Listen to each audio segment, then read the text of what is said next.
अस्सलाम वालेकुम सिफारिश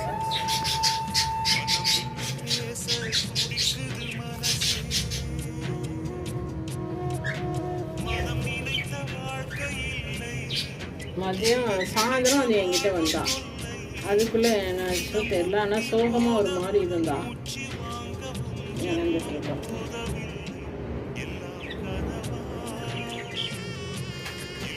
அழகான ஒரு ப்ளூ கலர் ஒயிட் அண்ட் ஏண்டா